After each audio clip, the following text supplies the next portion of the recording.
Cafe Cabaret is shot live at the Middle East Cafe at 472 Massachusetts Avenue in Cambridge, also sponsored by that fine institution, and is produced by Francis DiMenno.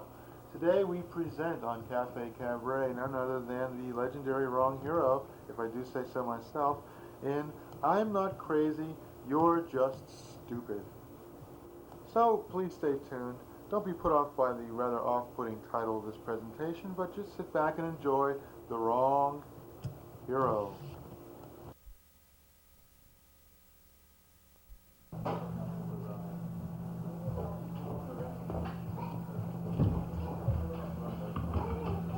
Intermission's over. Hey, look at me. I'm the Wrong Hero. What about you guys? You aren't clapping. Well, I was going to start out with a 10-minute speech in which I talk about what's wrong with this country, but first I'll do an impression for you. It's Jim Morrison as an Irishman.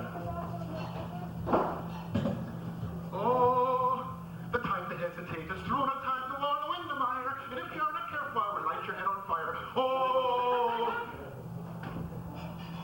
I'm not crazy. You're just stupid. I'm the Wrong Hero.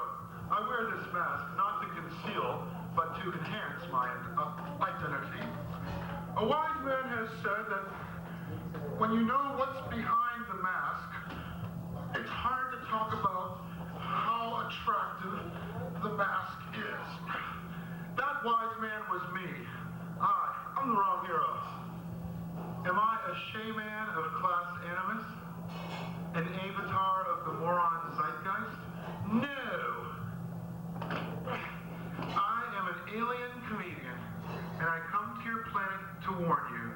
Do not become slaves to a mask. For your superficial masks of conformity and non-conformity alike fall away under the withering gaze of an eye which can see things as they really are. And when I find this eye, I'm going to put it in a box and have it displayed in a museum for 25 cents a look. Men have said that I am strange, that I lack intelligence, that I am an undesirable, that I shouldn't be permitted to wait on the Prime Minister of India at his stay at the Four Seasons Hotel. To them, I have this to say. I'm not crazy! You're just stupid! I assume the role of an entertainer so I can both think things and articulate them at the same time, and in the process, put them into action. I, the Wrong Hero, do not play the lottery. I gamble on myself. I don't waste my time dreaming about what I would do if only I had more money, because I'm satisfied with myself as I am.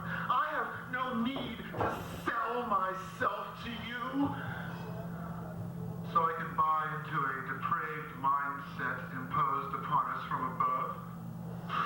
I am not a shill selling snake oil to credulous rubes and slack-jawed bohunks. I do not tell you what to dream, but only which nightmares you should avoid. Your cult of youth is merely a cult of anarchy. Your children are robots who will enslave you into obeying the schemes of your overlords. Yes! And they do so by imagining that their control of the future can somehow eradicate our control of the past. Our past has shaped our present. Money is this day the power in our land. Our conformity to the dictates of our possessions has enslaved us. Everything is not okay! The negation of the credos of materialism and indoctrination is the essence of my comedy. It is not situation comedy, which seeks to destroy the family as a source of wisdom. It is not situation comedy which portrays men as clowns clowns and women as zombies. I bring you Television situationist comedy. Well, what situationist movement? The Situationist movement was formed in Europe during the early part of the century and is divided into several sub-branches. The Italian Futurist movement believed in spontaneity, for example. Tristan Tzara and his Surrealists, which arose prior to and in the wake of World War I, on the other hand, depended upon the joining together of disparate elements in order to create a unified whole out of things which don't necessarily go together. And we could talk on and on in this vein, but I don't feel like it because indoctrination is propaganda. Propaganda is corporatism, and corporatism is feudalism. Material goods do not free you from the necessity of accumulation. Republicans talk about family values, and yet at the same time, they believe in the very corporatism which seeks to destroy the family. Do they not? I am the wrong hero. You are now, for a brief time, free of your misconceptions about what true comedy really constitutes. Make the most of this hiatus, for soon the wrong hero will no longer dwell among you. And I ask you, why follow self-deluded conformists when you can follow self-deluded rebels? For I am the wrong hero. Am I a parrot for the status quo ante? Am I a cracker barrel philosopher for the bourgeoisie? No, I am the wrong hero. I am an alien comedian, and I come to destroy your Earth comedy. I call for the end of the cheap laugh, and I call myself the wrong hero because my specialty is detonating your assumptions. So let's forget about ugly problems. Let's talk about some beautiful problems for a change. To conclude my opening remarks, let me say this. I know not much on looks, but I'm down here on my knees. Please love me, you schnooks, 'cause I'm eager to please. God bless you, innocent babies.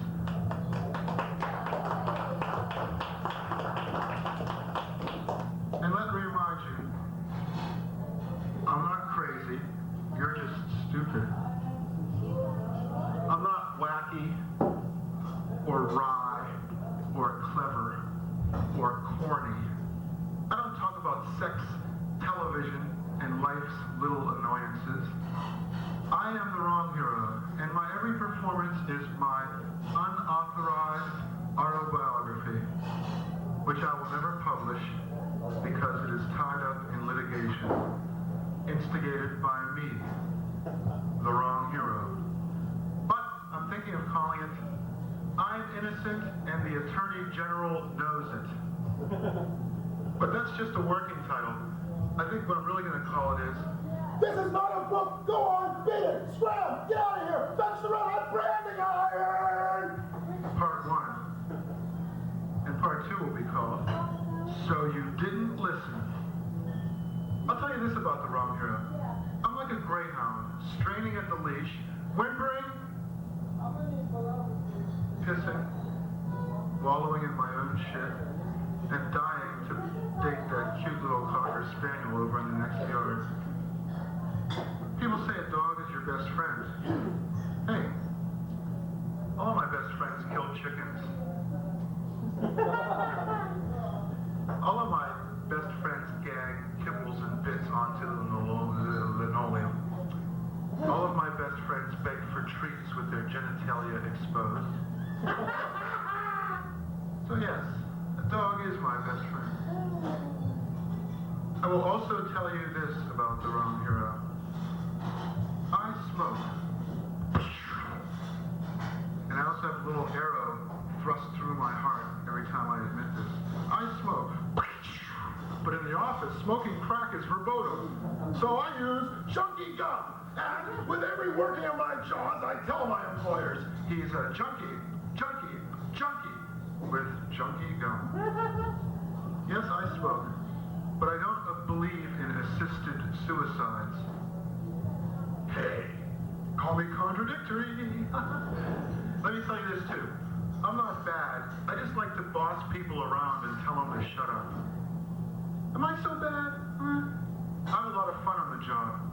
You know what I like to do? I like to tell people, what part of no don't you understand? The N or the O? Huh? you know, I believe in affirmative action for lazy people. My motto is, an honest day's pay for an honest day's shirt. Believe me, on the job I like to take 2-minute work breaks every 5 minutes or so. Like a lot of us, you know? Relationships. I said I wouldn't talk about sex or television, but I lied. What else is there, man? Anyway, relationships. Well, I don't believe in abstaining from sex. I just believe in abstaining from intimacy. And the gals go wild when they hear that. Yes, sir. I sing songs to woo my girlfriend. Unfortunately, she doesn't particularly care for my rendition of Mississippi Boll Weevil blues. She's like, oh, my knees are going out. Well, little Boll Weevil, you want me to sell your cotton before we have a family? Will you marry me?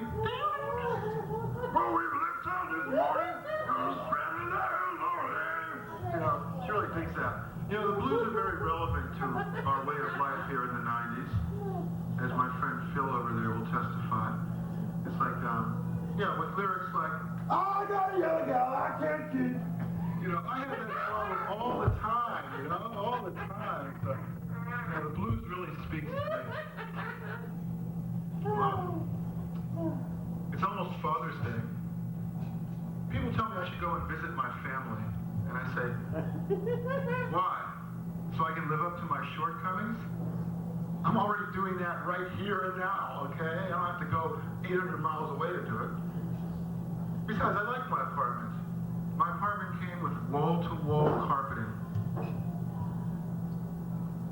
Actually, it's old newspapers fused to the floor.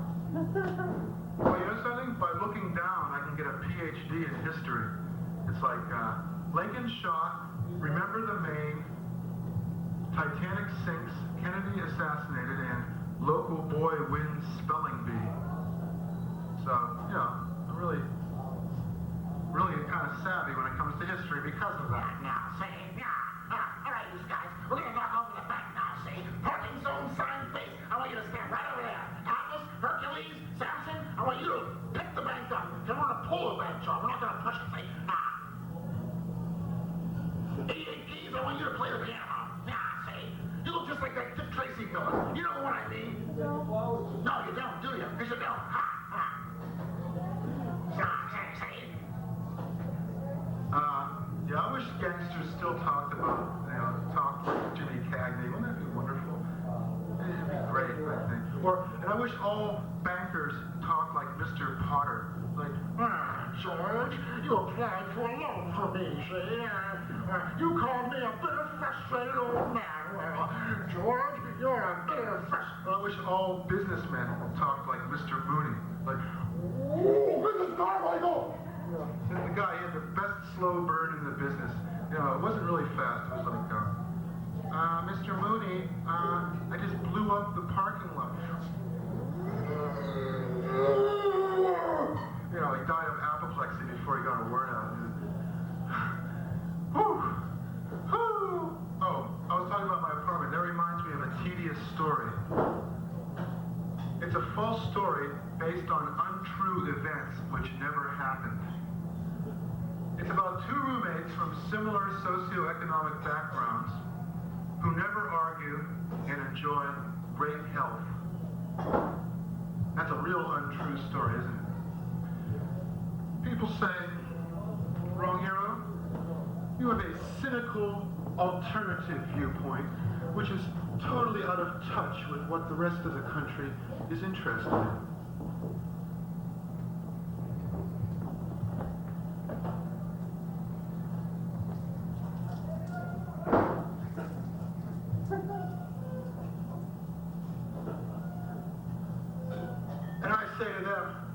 What's the use of being a critic if you don't have an alternative viewpoint, huh? That shuts him up. Because I think, the music scene in this town is dying. It is dying. I think bands should just go the whole hog and name themselves after clubs and cartoons and small suburbs of Boston, because that's what their whole world is anyway. Why don't we just have a band call themselves Club 3? They can work at Club 3 every Saturday night. Hi, we're the Club 3 band. Or, we'll call ourselves the Flintstones, and we'll do the theme from the Flintstones. Yeah! We'll call ourselves the Little Town Avengers, and we'll play in Little Town. In the Little Town Veteran of Foreign Wars Hall. They don't have one? We'll build one. Because we're the Little Town Avengers. Well, all this nostalgia for Woodstock. What about Altamont? Tell you what, you, me, and a bunch of other folks, we'll get some drunk motorcyclists, the Grateful Dead, and some pool cues and motorcycles and stuff, and we'll just have our own little mini Altamont right here. What do you say? What do you say? We can't get the Grateful Dead, we'll get Fish, okay? Or we'll play Moby Grape on the CD player. I don't care. Anything. I remember how good nostalgia used to be. It's a pity. Well, before I go, I got some wisdom to share with you. He who laughs last. You're standing there laughing like a stupid fucking idiot when there's important work to be done. And what am I paying them $4.25 an hour for? A very generous wage, I might add, for them to just stand around laughing. Never underestimate the power of sheer stupidity or the efficiency of a misplaced compliment. No, boss, that wasn't stupid. That was actually inspired. That'll get you places, I'm telling you. How do you think I got this job, huh? People say that the wrong hero is not as bad as he could be. There's a real unqualified endorsement for you, huh? I really like that. Anyhow, my beliefs are simple. Parents should obey their children. This country is going plumb straight to heaven in an 18-wheeler. Everybody else always ruins it for a few assholes. Ask not for whom the bell tolls, but if it wakes me up one more time, I'm going to call the police. Anything you do in moderation will only hurt you in moderation. And being a comedian is sort of like being in a goldfish bowl.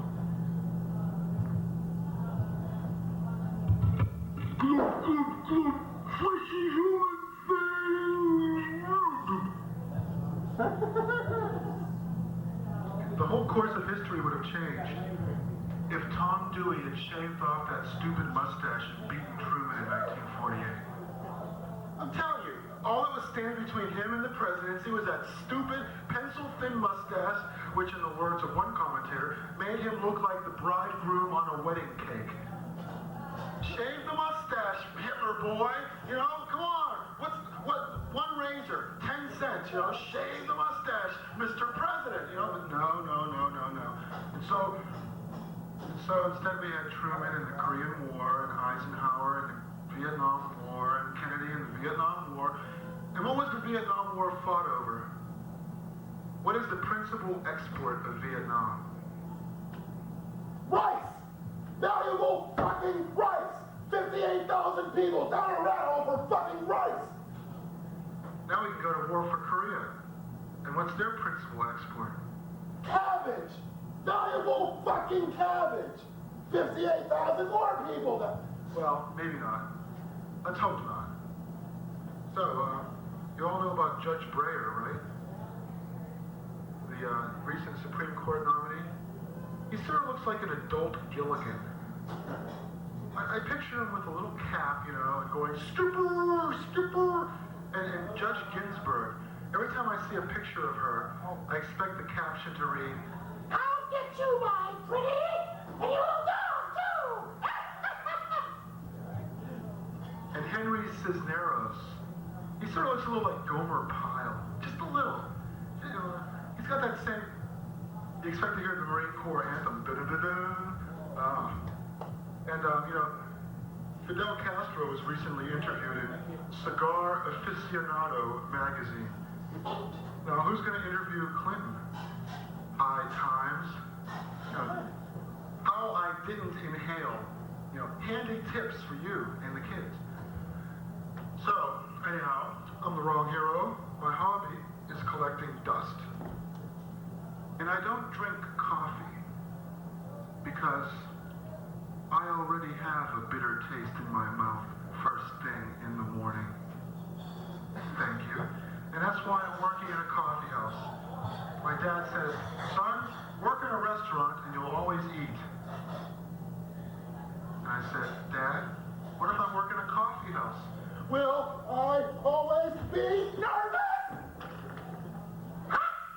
Oh. When I was growing up, the nuns used to say that Batman and Superman were evil. Batman because he looked like a giant bat, and Superman because he went back in time and kicked the ass of the 12 apostles. So that sort of has informed my worldview, but it has got me to thinking about the mild-mannered reporter. Clark Kent is a mild-mannered reporter. When is the last time you've ever seen a mild-mannered reporter? Oh, excuse me, sir. Can I have that picture of your wife to put on the front page of my scandal sheet? Give it over here now. Give it. Now here's a trick that all future comedians can profitably learn.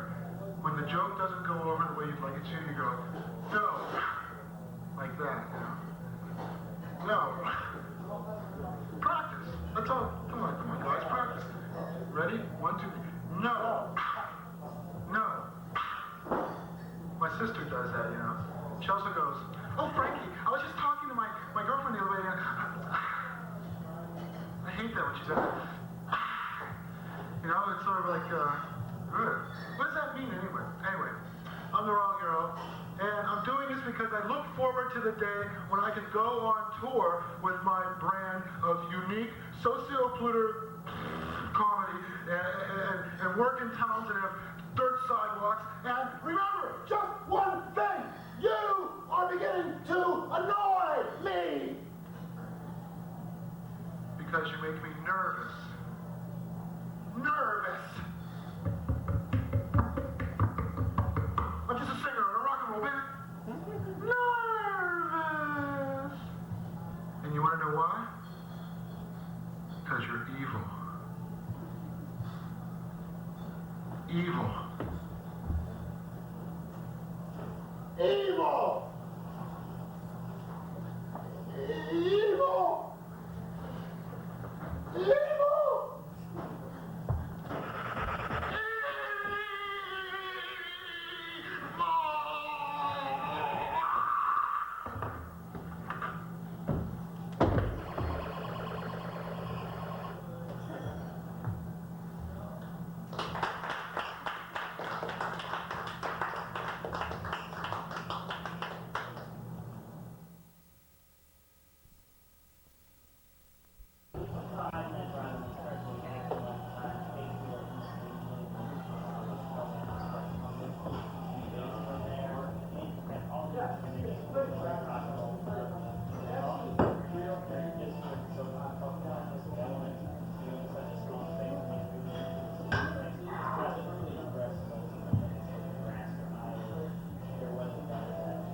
Hi. How you find to you day whether it today I'm going to sing you a little song. Hi, I'm the wrong hero. Thank you. My motto is, I'm not crazy, you're just stupid. But, for a change of pace, I'm gonna sing a little song. It's called, Don't You Tell My Dog to shut up. And this is how the verse goes.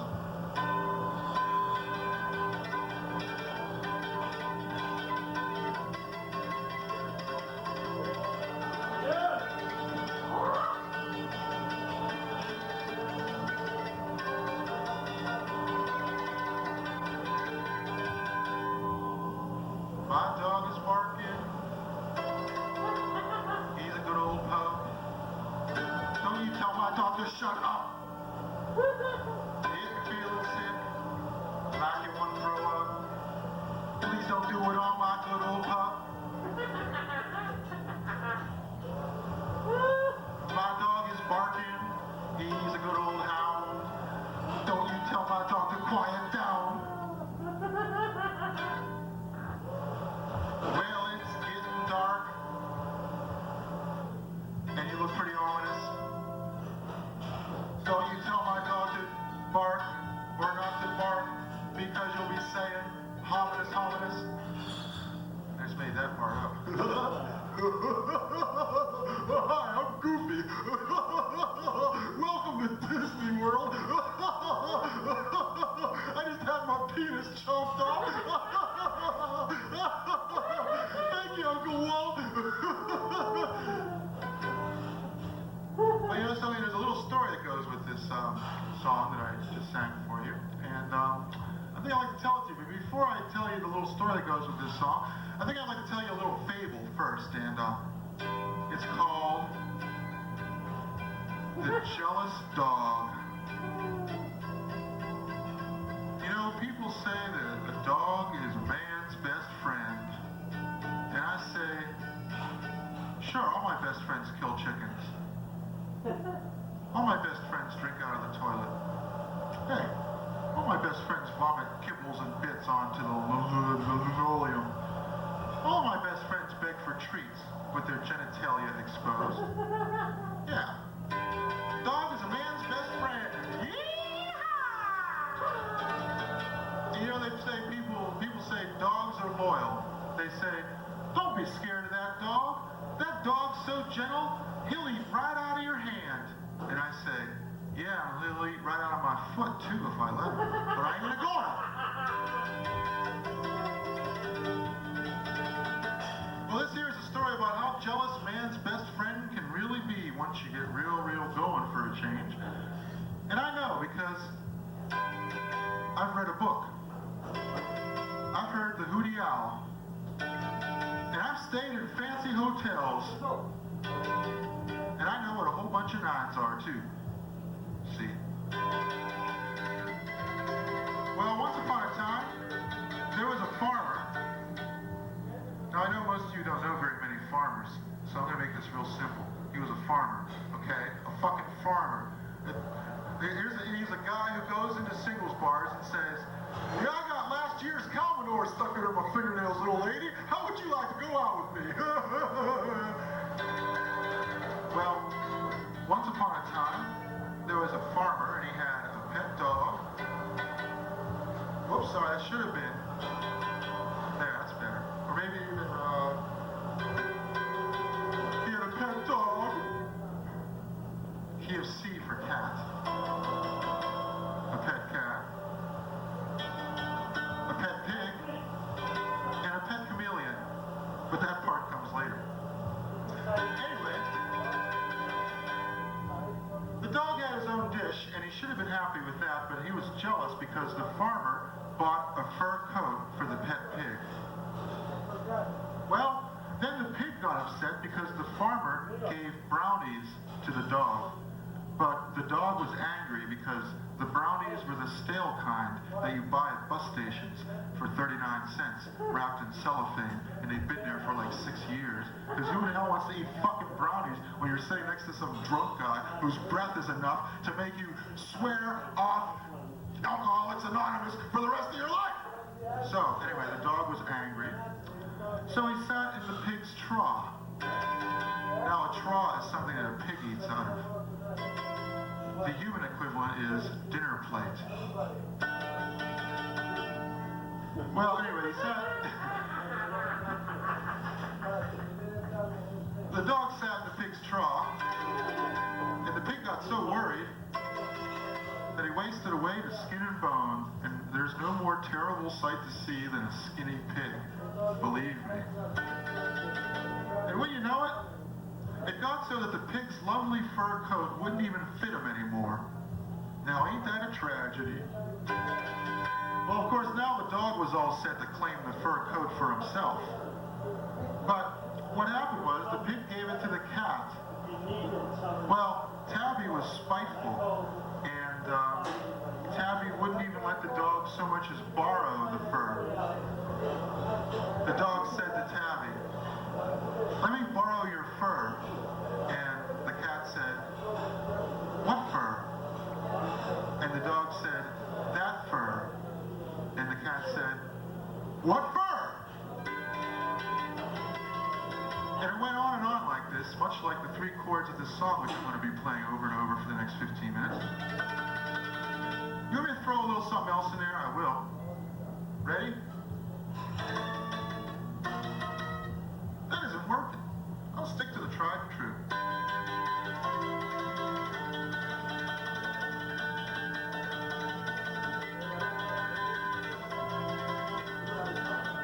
Anyway, the dog sulked until finally the farmer got fed up and went out and bought the dog a dog tuxedo with diamond-studded, what are those things? Diamond-studded cufflinks. Well, then the cat demanded a $2,000 wedding gown. Well, the pig who loved the cat was heartbroken because, well, all of a sudden, the cat went and eloped with a tomcat named Fred and ran away with the fur coat in the bargain. Well, the jealous dog was so gratified that he bought the broken-hearted pig a pet chameleon. Well, the pig loved his new pet, but one day the jealous dog tried to eat the chameleon. Well, the chameleon was clever, and he hid on the back of the farmer's pants leg. And what do you suppose happened? Well, now the dog is dead, the pig is fat, and the chameleon has his own dish. Now, friends, I want you to know that this story has no edifying purpose or moral, but has been presented solely for your amusement. And now we get into the main story, and it's called "Don't You Tell My Dog to Shut Up."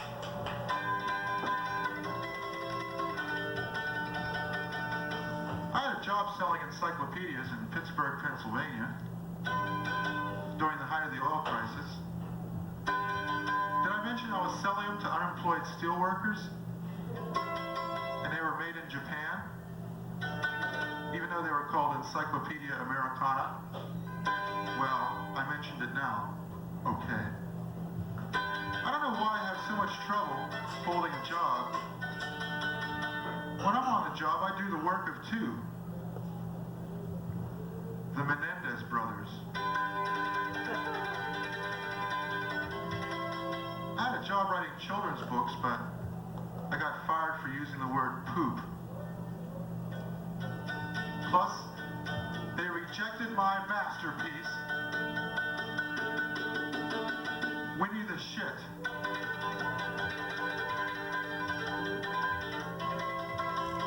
Well, we used to drive around Pittsburgh in this guy's car. He took the catalytic converter off of it because it got better mileage that way. He was like the boss, and stuff. And that got me wondering, gee, imagine trying to sell encyclopedias on a bicycle, huh? And that got me to thinking about Superman for some reason. Did Superman have a kryptonite lock on his bicycle?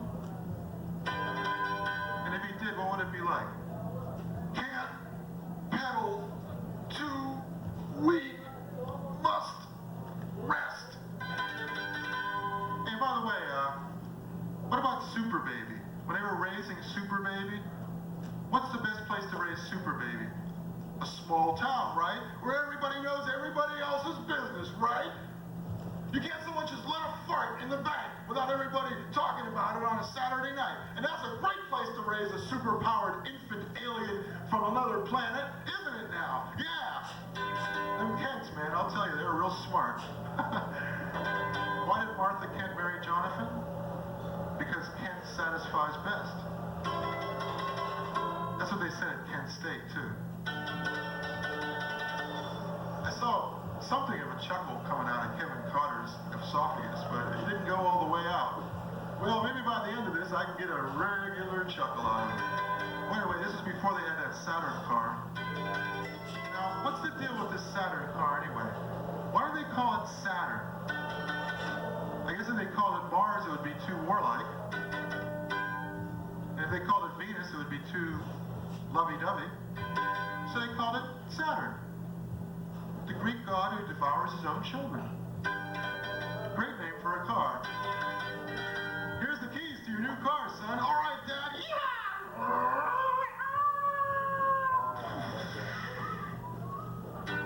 I'm getting off the subject. Hey, what's the difference between a rooster and a lawyer? A rooster clucks defiance and a lawyer fucks the clients. Should have been it. And now it's the Who's Tommy? Nah. Well, one time a drunk walked into a police station and said, "Somebody stole my car." And the policeman said, "When's the last time you saw it?" And the drunk said, "Last time I saw it, it was on the end of this key." And the policeman said, "Hey, by the way, mister, your fly's open." And the drunk looked down and said, "Good God, they stole my girl, too!"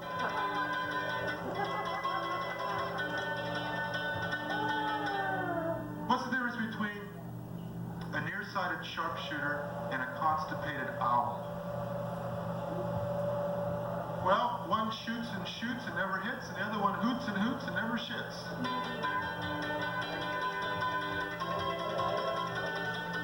Are you having fun yet? Hey, you know, they say nothing's more fun than a barrel of monkeys. And I reckon that's so, except maybe one monkey in a barrel giving you that very special look. Someone asked me, "How do you keep your dog from drinking out of the toilet?" And I said, "Well, you can fix the lid so it falls down on his head. That way you don't have to take the kids to the movies." One time a hillbilly was talking to his pals around the old Cracker Barrel, and they said to him, "Hey, Jed, you ever try to do a doggy style?" And Jed didn't know what that was, so they told him. So Jed, he says, "Well, I'm going to try that on the old lady tonight." So the next day he comes back, and they're still standing around the Cracker Barrel, drinking bootleg liquor. And old Jed, you know, he's sort of standing there looking mighty pleased with himself, and he says, "Well, you tried doggy style, huh? How'd it go over? How'd you like it? How'd you like it?" And old Jed, he said, "Well, I liked it fine, but it made the kids laugh."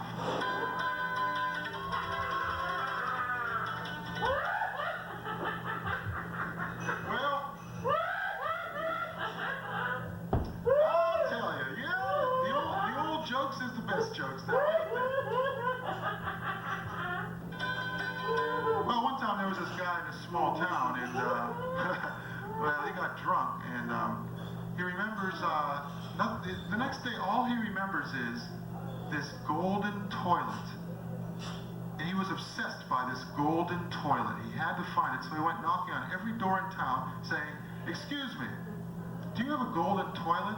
Well, this went on for a few days. He was a student. He didn't have anything better to do with his time. So finally, he knocks on one of the last doors in town, and he says, "Excuse me, do you have a golden toilet?"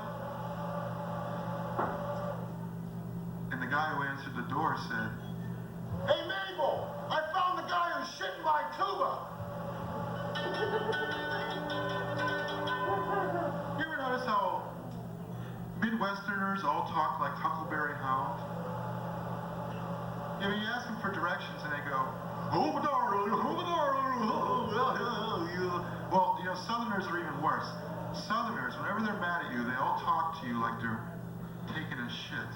You know, it's like, "What you doing around here anyway, boy? We don't like your kind around here. Why don't you just pack up your bags and get the hell out of here?"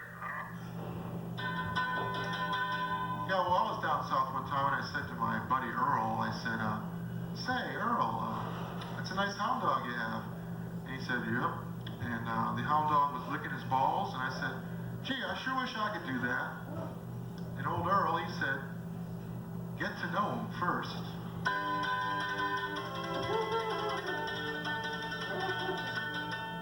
You know, all my friends are bragging about how they have children, you know, how smart their children are, how nice their children are, how they, you know, all this stuff. And what do I have to brag about? I don't have any kids. What do I have to brag about? I left some nice ejaculate on a handkerchief last night, and it smelled like a petunia.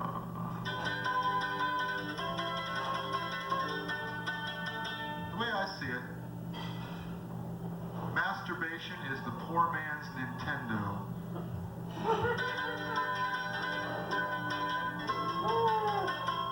Hey, you know why masturbation is better than sexual intercourse? 3 reasons. Now, listen up now, son. I'm sure you look like a fine young masturbator there. No, not you. I'm not talking about you. I'm talking about that guy over there. Well, I'll tell you what. I'll just play until this guy stops talking.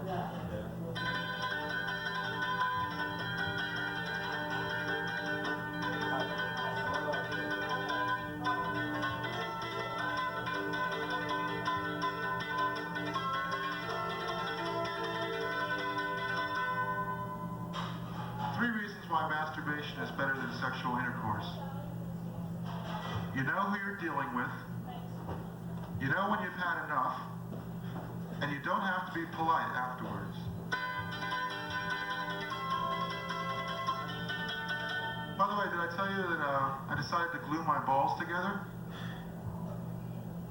Well, I figure if you can't lick them, join them! You know, I did my laundry the other day, and my laundry is kind of like my sex life. Happens twice a year. Takes 12 hours. Weighs 200 pounds. Well, anyway, I was selling these encyclopedias, and I figured it's about time to get back to the main thrust of this story. And, you know, I couldn't sell a single encyclopedia. Here it is. It's a recession. Nixon's president. I don't want to know what's going on in the world. I don't want my kids to grow up and know what the hell is going on. It's a crummy world, and they're better off not knowing. We're better off orbiting a space station in Mars. So anyway, I couldn't sell any of these encyclopedias, and so one day I was walking down the street, and I was really tired and hungry and sweaty, and this dog started barking at me, and I was really mad, and I said, "Shut up!" And this big fat woman came out and said, "Don't tell that dog to shut up! He lives here!" So I wrote this little song, and it goes, "My dog is barking. He's a good old pup. Don't you tell my dog to shut up!"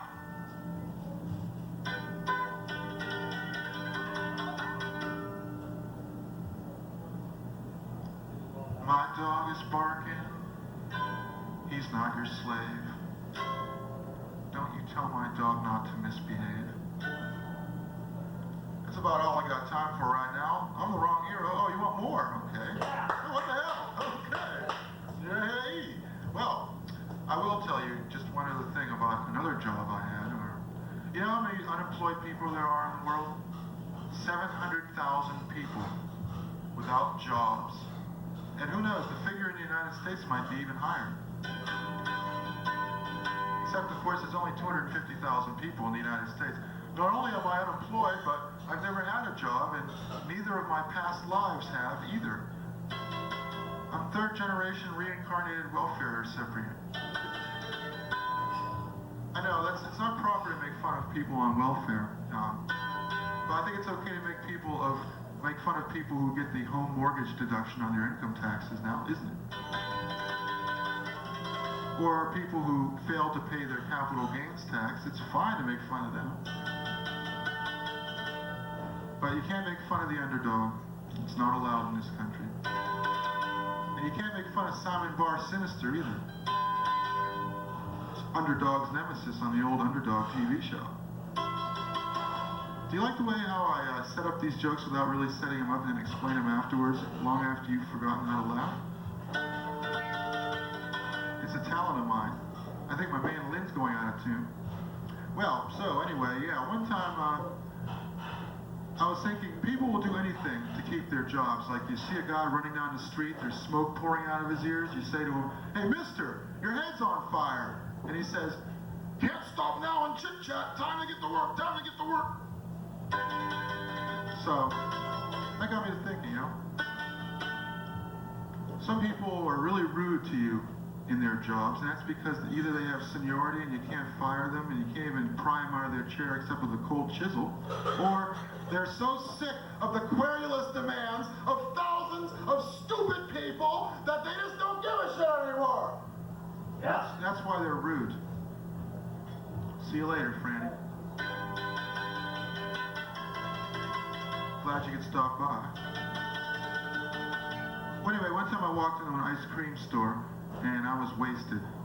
One eye was the size of a pinprick, and the other eye was the size of a bowling ball.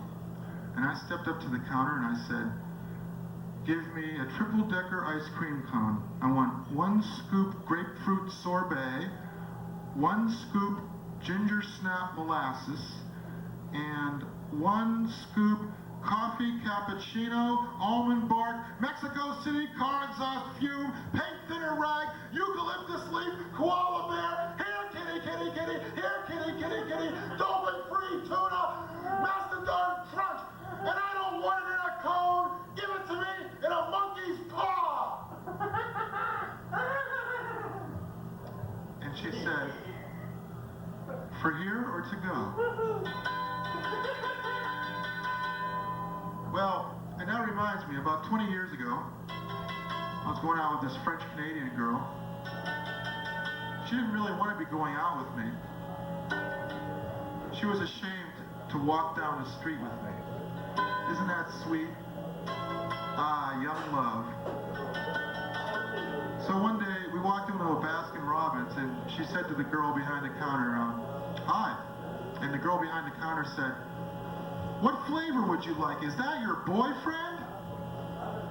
And she said, "Vanilla, no."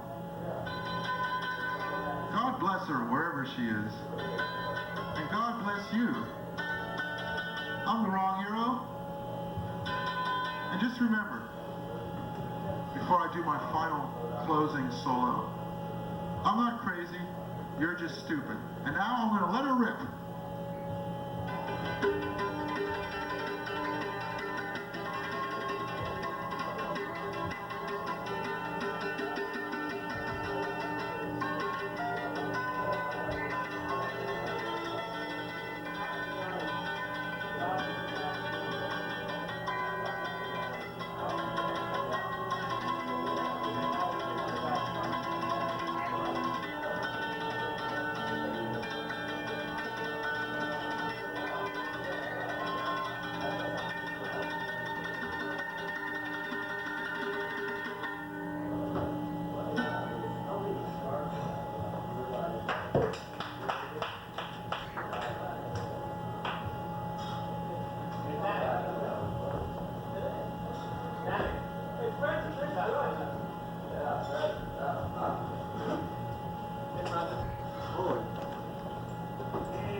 Ladies and gentlemen, it is a great pleasure to introduce our hero.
creature of the darkness, and I prefer the dark as my natural environment. Here's my song. Come to the evil, hang your dumb head down and let yourself go. Evil, come to the evil, let your dumb head fall and let yourself go. Evil. That was totally unrehearsed and spontaneous. Thank you. Brilliant. Oh, thank you so much. Hi, I'm the wrong hero. I'm not crazy, you're just stupid. I hear that Earth people need to have things repeated, so I'll say it again. I'm not crazy, you're just stupid. I hear that Earth people have fractured attention span, so I'll say it again. I'm not crazy, you're just stupid. Okay? We're crazy, right? I'm not crazy, you're just stupid. No. That's all, okay? I said it 4 times, that should be enough. Hey, I'm thinking of starting a band, it's called O.J. Simpson and White Car. Bronco. Well, yeah, but that's what it said on the television screen, right? Yeah, O.J. You know, it's like Amy Fisher to the power of Magic Johnson. You know, it's a media double header. You know, it's like a famous murderer plus famous sports celebrity. It's a combination. Listen, I'm going to option this story to Hollywood. It's great. It combines Othello, Achilles, the Blues Brothers, the Sugarland Express, Jesus entering Jerusalem on Palm Sunday, and to top it all off, it has a little bit of that Thelma and Louise in it. It's the O.J. Simpson story. O.J. Simpson and 7 sheriff's cars riding down the street for 1 hour and 45 minutes. Yeah, it's a standoff, you know, and they're asking the hostage negotiator, how long will this take? In other words, are we going to have to cut out Letterman or what? It's like, that's all I care about, you know, the time. Well, anyway, I got the O.J. Simpson stuff, okay? It's done with. I never want to hear the name O.J. Simpson again. O.J. Simpson. So now we turn to our regularly scheduled programming. Hi, I'm the wrong hero. I have opinions. No, I'm sorry, you have opinions. I have insights. You have complaints. I have philosophical observations. And I stand by every single one of my controversial insights. But don't quote me. All right? I'm standing firm. But that's my private affair. So stop staring at my crotch. Okay? Maybe you're wondering how I got this job. I'll tell you.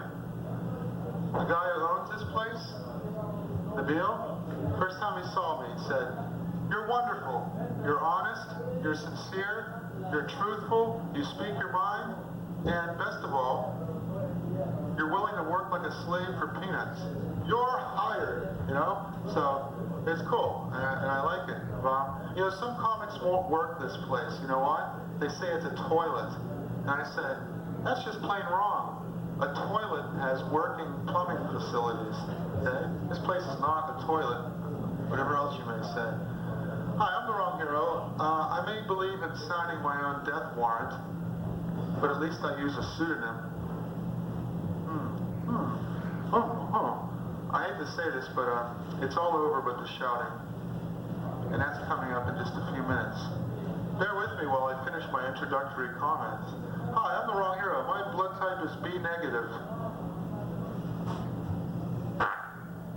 Also my personal philosophy.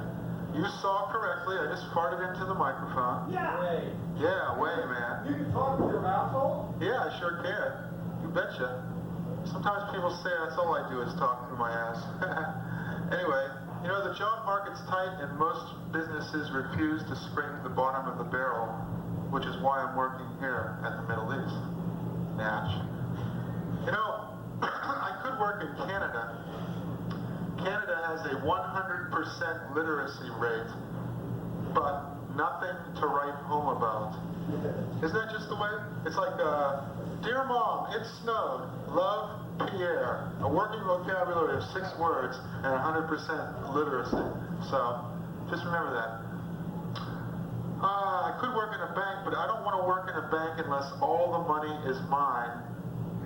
In which case, why would I need to work at all? You know, here at least they feed me. I've always wondered about vegetarians who refuse to eat products from animals. I wonder if there's any animals that only eat vegetarians.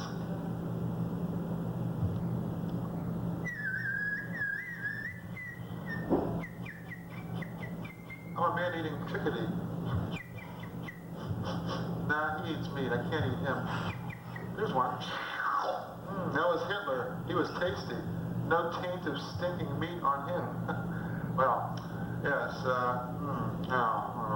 people say I'm going places, you know. And I say, I have the right to an attorney. ooh, hey, it's Mount Rushmore. Washington, Jefferson, Lincoln. Where's Teddy Roosevelt? Off and back. Okay. I'm the wrong hero. I'm judge, jury, and executioner. And needless to say, working 3 jobs, I don't get much sleep. You want the physical stuff, don't you? All right. Kinetic.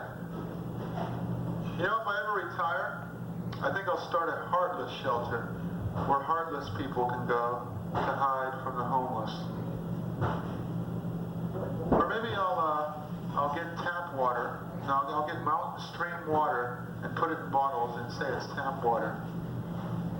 I know I'll be bucking a trend, but hey, that's what I'm all about, because I'm the wrong hero. Don't you have the cute cuddly animal you can destroy? That's Curious George. No, it isn't. It's a fucking bear. Oh, wait a minute.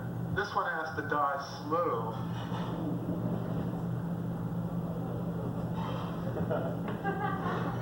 It's a piñata.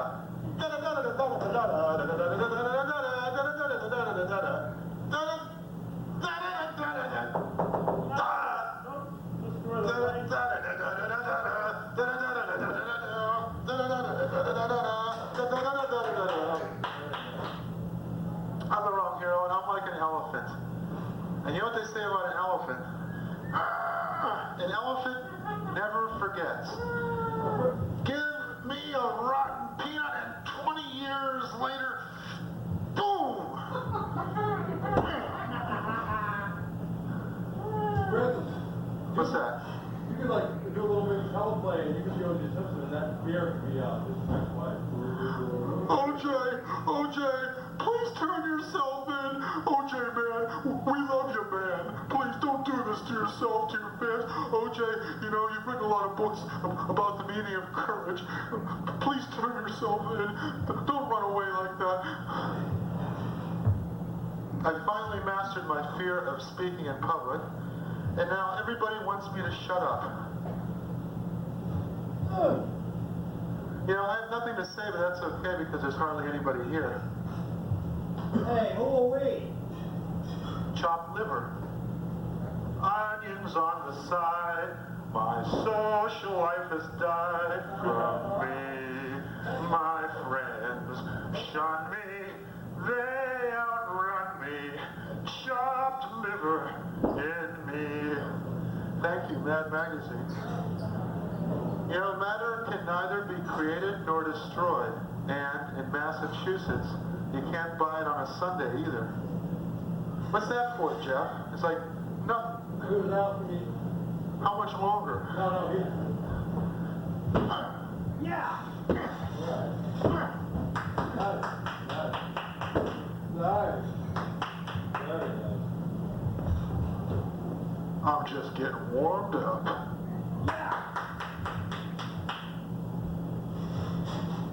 I'm gonna kick your ass.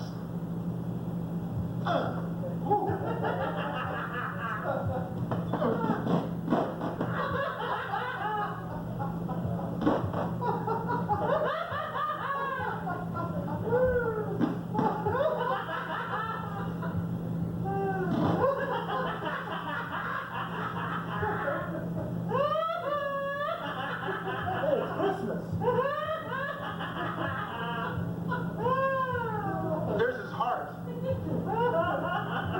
Whoops.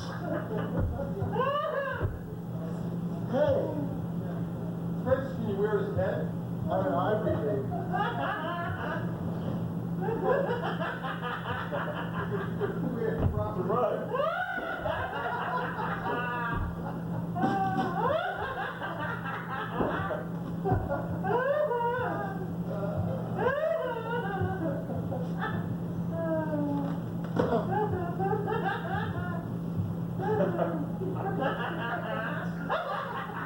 off the hat. Take off the hat.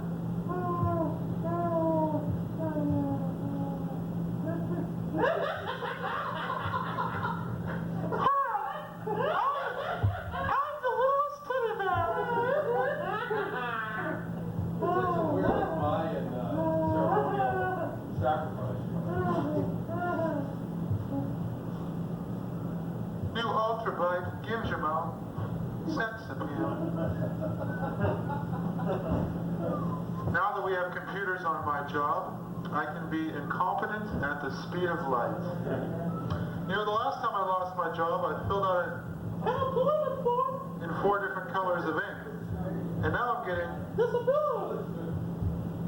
People say I'm so cheap, I would lick baklava crumbs off of a bear cub's snout. Only if the mother wasn't around. You know what I like to do? I like to pretend to be a soldier so I can smoke in hospitals. You know, it's like he's got the oak leaf clusters. He can smoke crack in the operator room for all we care. Let him. No, I don't care. Go ahead. Yeah. I got a tattoo. It says blood alcohol 0.40. I realize it's a little bit redundant. You know, all tattoos say blood alcohol 0.40. You know, I'm a card-carrying member of the Free Speech Coalition, but I'd rather not talk about it because I might get into trouble. I'm the wrong hero, but you can call me by my nickname, Sir. My friends call me Tyrant the All-Powerful. My enemies call me... Hey, stop swinging that thing in my head! What are you, a maniac? It's a lit firecracker. I'm going for a job interview. I think it's going to go better than the last one.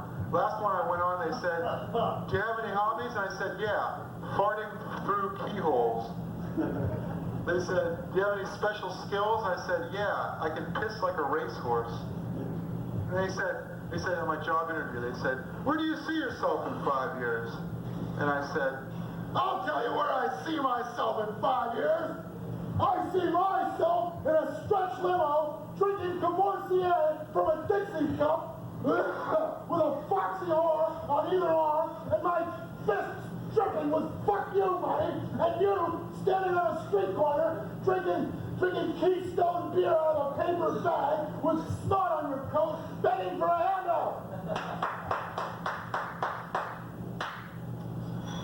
And they said, well, we'll give you a call. You know, people find it really hard to be absolutely honest, especially guys in a relationship. Like, my girl calls me up and she says, you didn't call me last night. And I said, I'm sorry. My finger must have fallen off from dialing that peroxide blonde.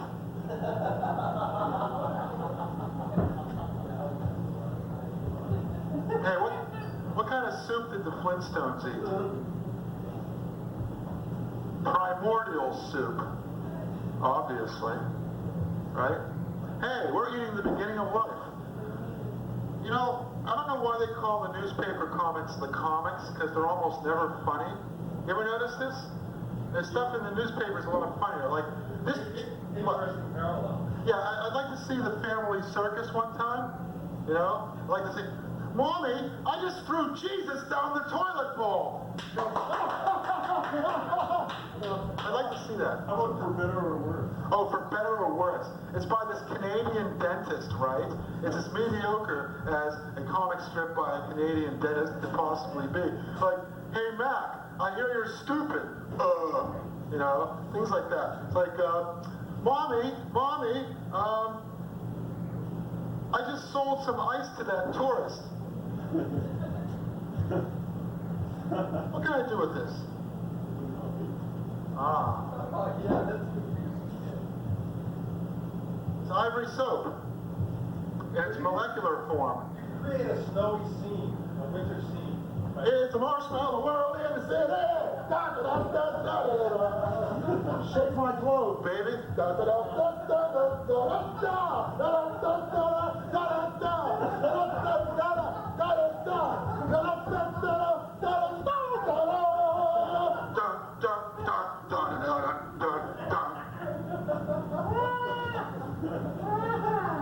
I'm dreaming of a white Christmas.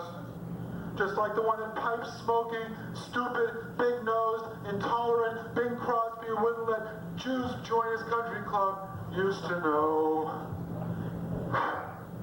Woo! Hey, Francis, the camera doesn't pick up the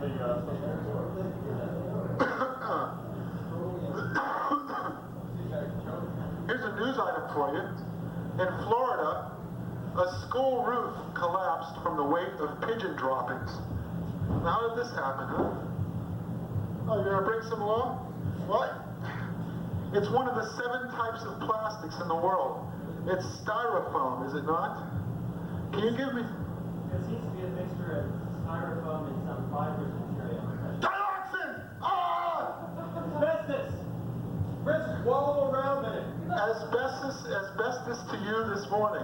Can you wallow around in it? That'll be my big finale. All right. Do So- it as best as you can. That's right. Asbestos, the enemy of the worstest. Woo! Woo! Hey, you know what Clinton's China policy is? We will recognize China and give it most favored nation status because if 1 billion Chinese drove cars, in 30 years we'd run out of gasoline, so fuck Tiananmen Square. That is Clinton's China policy in 100 words or less. So many pedestrians, so little time. I saw that on a bumper sticker. It was a Volvo, no less. Isn't that great? Like, our Volvos last so long, you can run over 500 pedestrians. Most cars only last for 80 or 90. Oh, and I saw another bumper sticker. Sorry, Lorena, I sleep on my stomach. Oh, and I saw a Braille bumper sticker. It said, if you can read this, you must be blind. These are jokes. This isn't a funeral home. Sir, you're 45. But the bear is dead! Wallow in the detritus. I'm not done yet. It's the detritus, not the detritus. What is it? Detritus. Thank you. You tried it. Whatever. You have the best Latin name. Here we go. Ever do this? Hi, baby, how are you? He's a swell guy, but that dandruff. Hey, honey, wanna go out? I got dandruff in my hair from the Hindenburg administration. Yeah, yes, sir. Let's see, what else can I do with this? It's like, You can cough it out. thanks. I'll leave that to you. No, you don't have to actually put it in your mouth. Ooh. You know, I think we should come out with a new car model called the Bike. The Bike, right? It would be like a cigarette lighter with the American Heart Association logo on it. Corporate negation. You know, advertising things that are the negation of themselves. Like that OK campaign. The campaign for OK soda. It's like, here's what I'd like to see. Put Grandpa's dentures in a glass of OK overnight.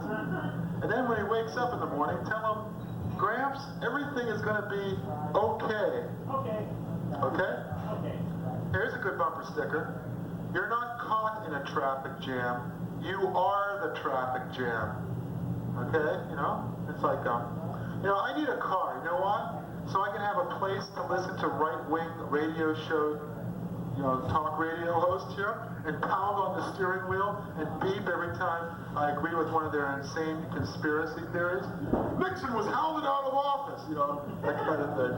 Oh, sure. State taxes are to blame for all the problems. State taxes are to blame for all problems. In Arizona, they were going to give the voters a break on the state taxes, but they figured that money would go to the federal government, so they decided not to do it after all. Hey, where are you guys going? Hey! You want to see me wallow in the detritus? Yeah, wallow. Okay, I'll wallow. You gotta stick around so I can wallow. You gotta adjust the camera angle.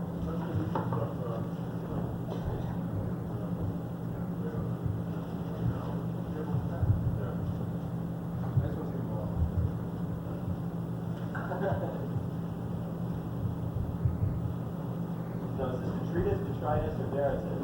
It's either detritus, detritus, or deritus. Well, okay, I'll tell a joke while I do it too. Yeah. Man, oh man.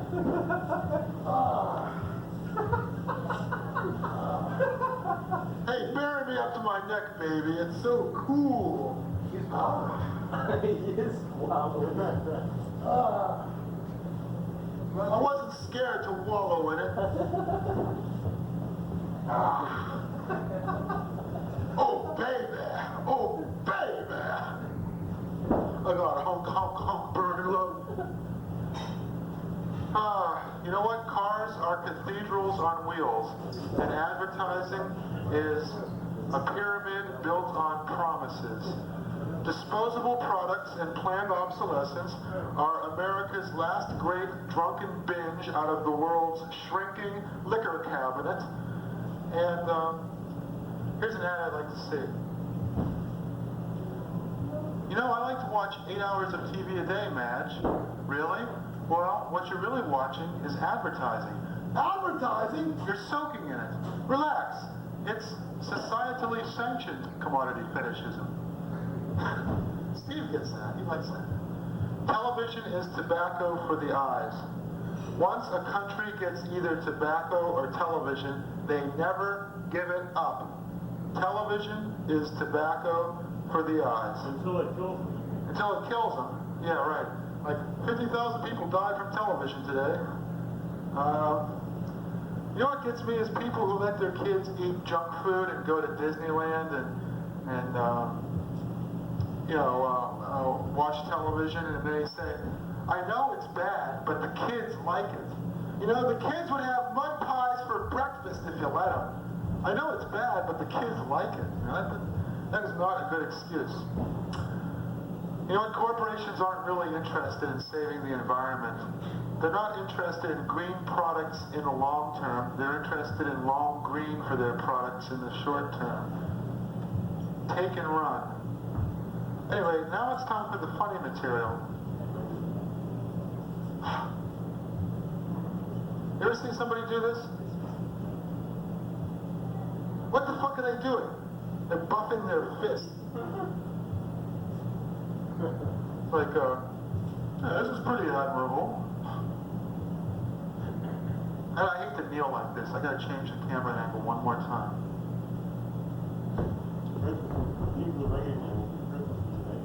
Yeah, right. I'll clean that up.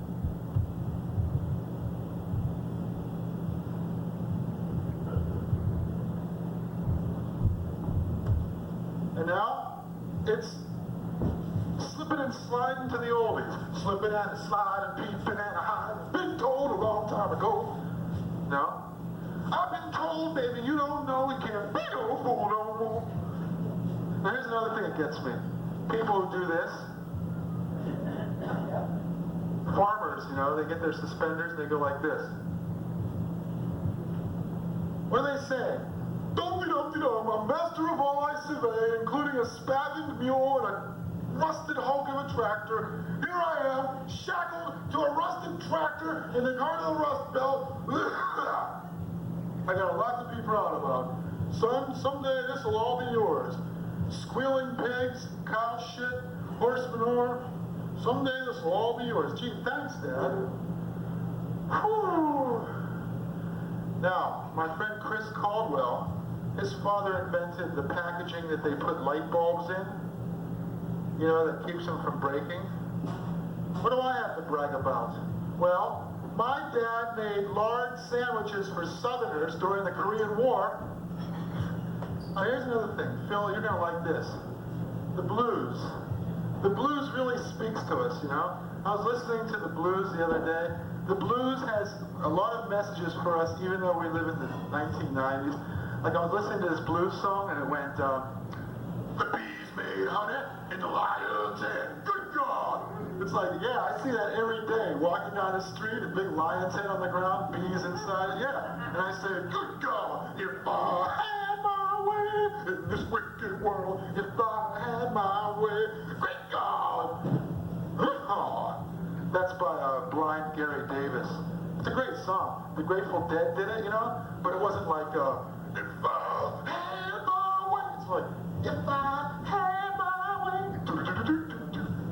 they sort of jazz things up a little bit too much. Well, the 50th D-Day reunion was such a success, they're thinking about bringing back World War II. I think they should too, you know? You know what gets me? The names that displace the things. They name stuff after the thing they're displacing. Like Brookline Street, it's named after the brook that used to be there before they built a street over it.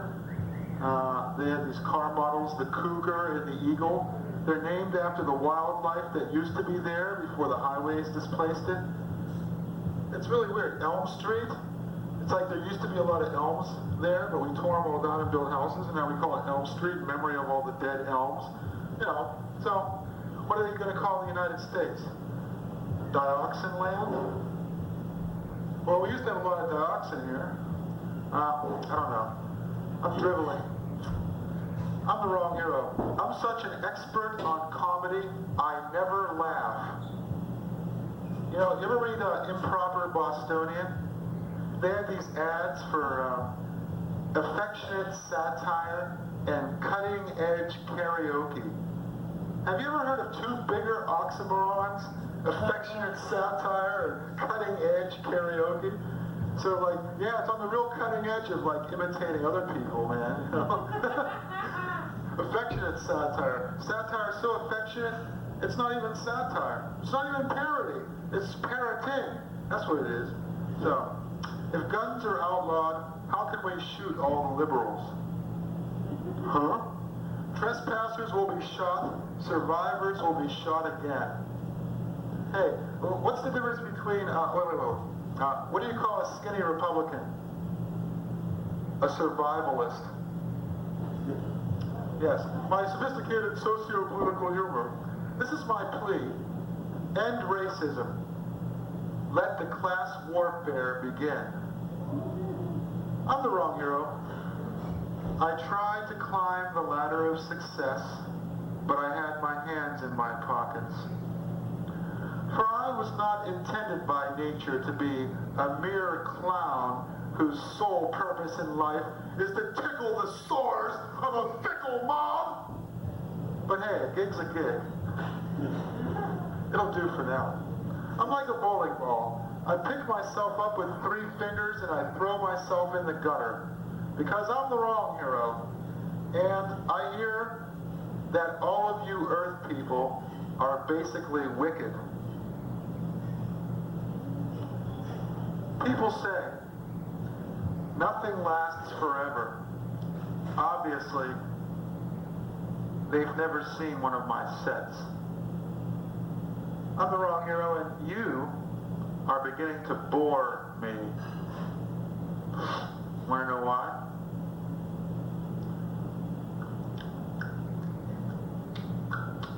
Because you make me nervous.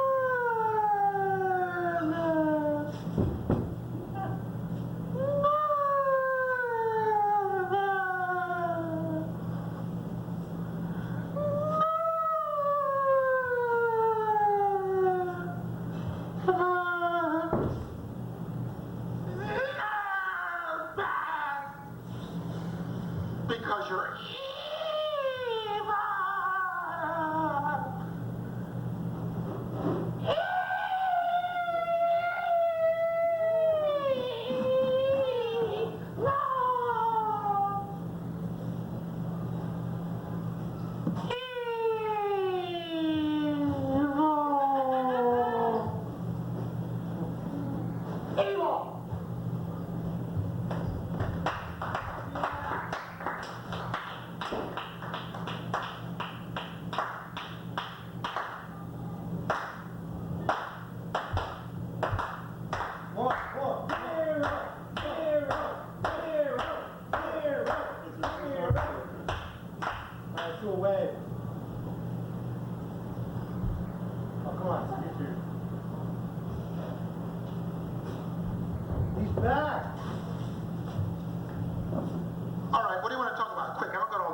Spit something out. Come on. Spit it out, Johnny. Spit it out, Johnny. What? Got anything? Okay, I'm going to solve world crises in 8 seconds. Got any world crises for me to solve? Humidity. The humidity? Humidity. Oh, the humidity. The Hindenburg is burning. Well, I don't know. Get a giant bucket. We'll tow Antarctica up here, right?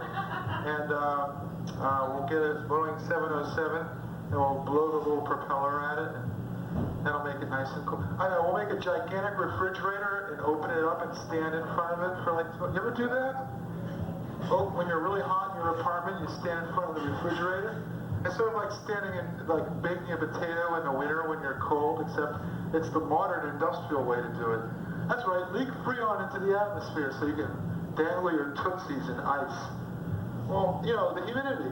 Isn't that why they invented ice cream? Now here's something. Midwesterners, you know what they do for their summer vacation? They go to cramped, hot, stuffy county fairs where people swindle them out of half their fortune that they made farming the whole year. And you know what Easterners do for their summer vacation?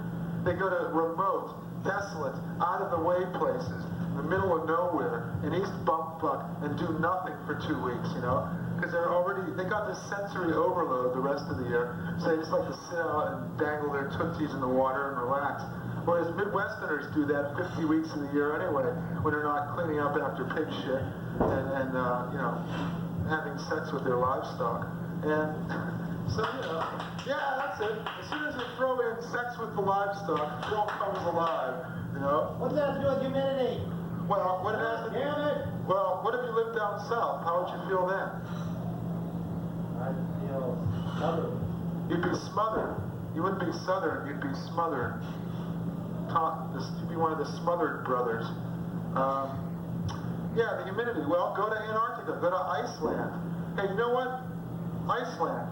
I wonder how much they charge for ice there. I wonder if vomit freezes before it hits the ground. What a great party country, you know? Ice is free, vomit freezes before it hits the ground. Solid. Hey, you can make a lava lamp out of it. Well, what to do about the humidity? Well, there's nothing you can do about it. You know, everybody's changing the weather, but nobody's talking about it. Do you have an air conditioner? How many BTUs does that sucker pull? I don't know. BTUs? What does that stand for? Big tummy upset? What? I don't know. 3,500 BTUs. You need at least that much. That sucker over there is probably 8,000 BTUs. BTU stands for British Thermal Unit, and it's like the equivalent of 2 candles. 1 BTU is 2 candles, and but it's a unit of power as well as heat, right? So in other words, 8,000 BTUs is 16,000 candles made of ice. There you go. Candles, when you light them, they give off cold instead of heat. There you go. There we are. They're like, well, that's what air conditioning is. It's melting ice, basically. Melting ice in a fan. And, so, you know, what can I say? Put your head in the freezer. Close the door. Get to know the frozen peas. And, relax. Let's do another world crisis. Okay. North Korea. North Korea. O.J. Simpson. Well, South Korea gave us the Hyundai. North Korea can't give us anything much worse now, can it? O.J. Simpson. O.J. Simpson. What is Oran Juice Jones going to do now that O.J. has stolen his thunder? What's his real name? Orenthal James. Orenthal James? Orenthal James. Orenthal. See, if he had a normal name like Orville or something, he wouldn't have gotten into this kind of mess. But no, Orenthus.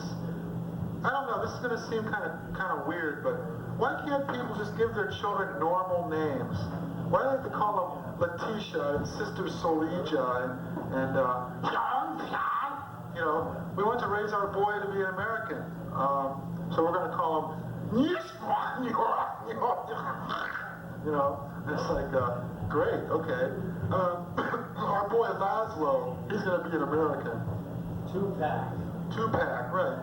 What is it with these names? Why can't we, you know, what's the matter with names from the Bible or naming the kid after your favorite movie star or something, you know?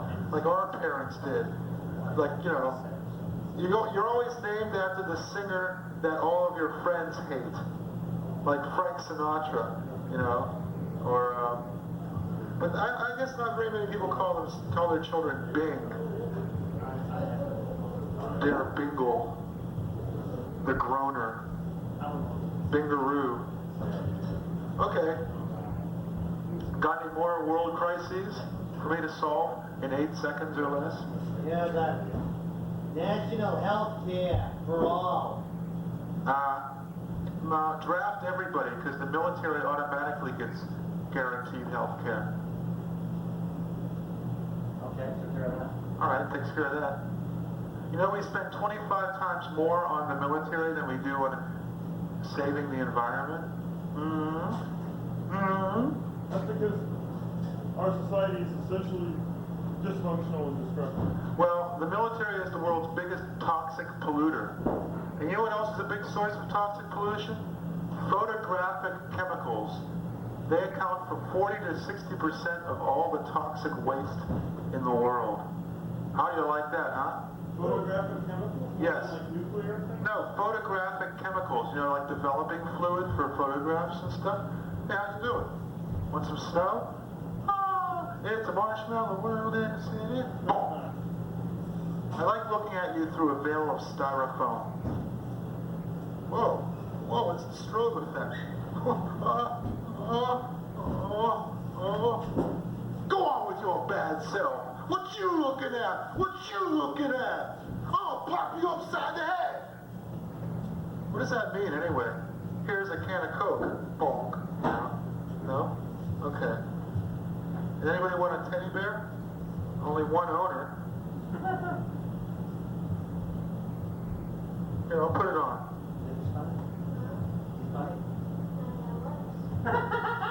All right. Hi. I can't bear to do this anymore. Well, I'm not going to watch. That's the best comment I've ever got. You know, babies at the age of 3. What about Barney? What's going on, Barney? I couldn't hit the side of a Barney door. I don't know. What? If you expect anything better than childish puns, you've come to the wrong place. Why is it that this purple dinosaur suddenly becomes popular around the same time as Jurassic Park and the Flintstones? What is it with dinosaurs? Do you know what gasoline comes from? Maybe it's from my face. Gasoline comes from dinosaur bones and old trees. The fascination with dinosaurs is because we too are getting too big and are becoming extinct. That's right. If Darwin were around today, he wouldn't talk about the origin of species. He'd talk about the extinction of species. Barney stole your act, man. Barney stole your act. And I'm gonna get him. Anybody want a bearskin rug? There you go. 2 cents. Pay me after the show. Okay, one more world crisis. Hey, Roger, where'd you get the suspenders? The suspenders. Where'd you get the braces? Harry the Greek. Where? Harry the Greek. Harry the Greek. They couldn't buy them from... Yeah, sure, here, throw it. Oh, you got me. Oh, that hurts. Okay, there's no excuse for you. Fight. Cap. Yeah, what? No, go away. Everybody wants to get in on the act. Well, that's my cue to get the hell out of here. Bye, everybody. I'm the wrong hero. And remember, I'm not crazy. You're just stupid.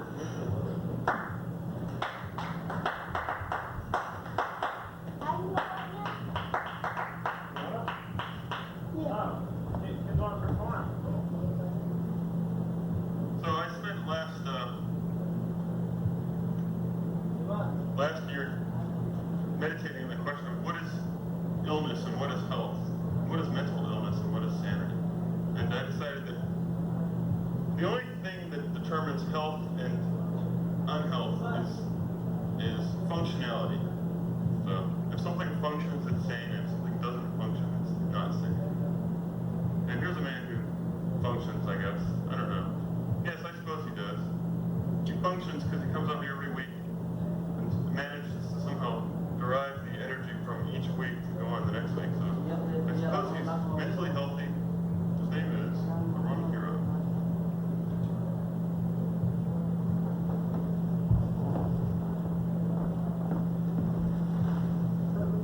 Thank you, that was very touching. Hi, I'm the Wrong Hero, and my slogan is, I'm not crazy, you're just stupid. And like I said prior to ascending to this prominent position here on the stage of the Middle East Cafe, the most prestigious venue in New England, except of course the Strand in Providence, Rhode Island, which claims that stature for itself, I said something which one member of the audience was very impressed by. I said, the 20th century is a mental illness. Well, they're going to be carting me off to the sanitarium pretty soon. In fact,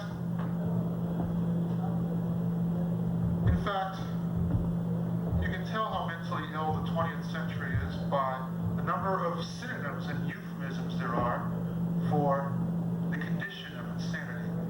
They're going to cart him off to the rubber room. They're going to take him, they're going to catch him with butterfly nets and take him to La La Land. And of course, who can forget the popularity of the Napoleon XVI song, They're Coming to Take Me Away, haha, which is full of synonyms for funny farm and happy home. Of course, one's mother always tells one not to use such degrading stereotypes when referring to people with these terrible mental illnesses. Hi, I'm the Wrong Hero. I don't dance, listen to popular music, drink liquor, or watch television. Basically, the credos of the Western Enlightenment and the values of post-industrialism have not penetrated my particular bailiwick. In other words, I am a citizen of Virginia and a Republican too.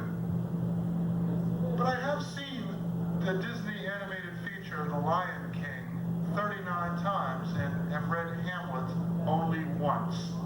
Of course, I read it out loud on the subway and giggled during the funny parts. Like I said, I'm the Wrong Hero and I'm my own worst enemy. Now, here's a list of the 10 reasons why I hate the Wrong Hero. He's too hairy. He's too dark. He's too fat. He has no money. He has no influential friends. He is indifferent to society's rules. He is nervous around crying babies. He is easily frustrated. He talks too much. And he uses far too many big words like contract and guarantee and stipend. And of course, sinecure. I'm the Wrong Hero and my life is rage, mirages, neurosis, and despair. Not really. I just like the way those words sound when you say them all together in the same sentence. I'm the Wrong Hero and my function is to prop up the cheap nihilism of an essentially depraved pop culture. Well, not really. Again, I just like the way the words go together. Nihilism, depraved, you know. So, I go to Radio Shack, and what do I see? Hydrocephalic dwarves on metal stools trying to sell me a home security system. Well, ghetto teenagers rip them off of every last thing that can move in the store. There he is. You want to give me your social security number? Hey, that guy's walking out with a $3,000 camera. Never mind. Boss says I gotta get your social security number and your address and your phone number. But mister, they're stealing the pants off of your... They're stealing your coat off the rack. Oh, never mind. Just let me tell you about this home security system. Could you come around the counter and type your name in? My fingers are too short and stubby to do it myself. And I go to Newbury Street, and I see bonsai trees. Bonsai trees, those little Japanese trees. I can go to the Jordan Supreme and buy a pound of broccoli for $1 and save myself $74.89 in the bargain. bonsai trees. What's this? So toy poodles have a place to piss? So midgets can live in tree houses? If I'm gonna shell out $75, I want a goddamn sequoia for my backyard, okay? And I don't mean the Indian who brought the spoken language to his tribe either. You know what I like to do? I like to go to Weight Watchers meetings and leave chocolate-flavored farts in the vestibule. Because I'm a wrecker. I go to the supermarket and I put Weight Watchers stickers on those Sara Lee frozen cheesecakes, just on the off chance that Oprah Winfrey might be paying us a visit. They're gonna auction off Oprah Winfrey's old clothing for charity. Well, you know, considering that she's gone from a size 89 to a size 8, I mean, you know, who's gonna buy this stuff anyway? Omar the Tent Maker or Karen Carpenter? What? Anyway, you know? So, I don't know, it's a cheap shot at a woman who's bravely trying to overcome her obesity by converting to an anorexic. So sad she can't have it one way or the other. Well, you know, I like to pay my taxes. Maybe that's because I pay them in counterfeit money. It gets the IRS off my back, but the Treasury boys are mighty upset. Yeah. And I wanted to join the Optimists Club, but I knew they wouldn't let me. Maybe it was the 666 I had carved into my forehead back when I was bunkmates with Charlie Manson. Now, here's a minority they never talk about. You can talk about all the A-plus Asian students who can't get into Berkeley because there's a quota, and you talk about all of the Jewish students who can't get into Columbia because there's a quota, and you talk about all the black students who can get into Howard University anytime they want to because it's a black college. But they never talk about the Vikings. The Vikings. Here's one minority they never talk about. Bearded, mead-swilling oafs who couldn't even outwit a band of half-naked aborigines. The Vikings. Well, they do have their own comic strip, Hagar the Horrible. So, I guess that's progress, huh? You know, you come here 1,000 years ago and you leave your mark in innumerable ways. How do they commemorate you? Your own comic strip by Dick Brown. Now, everybody says that they're part Indian. You ever notice this? That's the one thing they'll always say. Are you part Indian? Yeah, I think there's a little bit of Indian blood. Just a little. Even though my ancestors came over on a cattle boat in 1920, there might be just a wee smidgen of American Indian in my ancestry. Every time I hear tribal drums, I want to stand up and shout, yeah! But I don't, because it wouldn't be polite, especially during the funeral. So, but you know, you don't want to be an American Indian. Indians are poor. They sleep on old army blankets. Indians have smallpox from old army blankets. They live on fat dogs and Palomino ponies and old army blankets. In fact, they all came across on the Bering Strait thousands of years ago. They're not even Americans. You know what I say to the Indians? Give back those army blankets, you thieving redskins! Now, unless you want to see me get angry. I'm sick of writers saying, oh, I can't work a day job because I'm busy working on the great American novel. Like anybody reads novels anymore? Well, let me get realistic. I'm working on the great American screenplay. I'm working on the great American Burger King ad. You know, it's only half a minute long, but it's going to take me 3 years to put it together. Because, you know, that's the whole point of advertising. You got to do something in 30 seconds that's much better than the hour-long show which surrounds it. Like Miller Lite. It's entered our popular consciousness now. Concentration camps and Stalin? Which one should we watch? We'll watch both. Hey, and we got China. So, you know, it's, you know what I say? If all the Chinese drove cars, we'd run out of gasoline in 30 years. So fuck Tiananmen Square. Okay?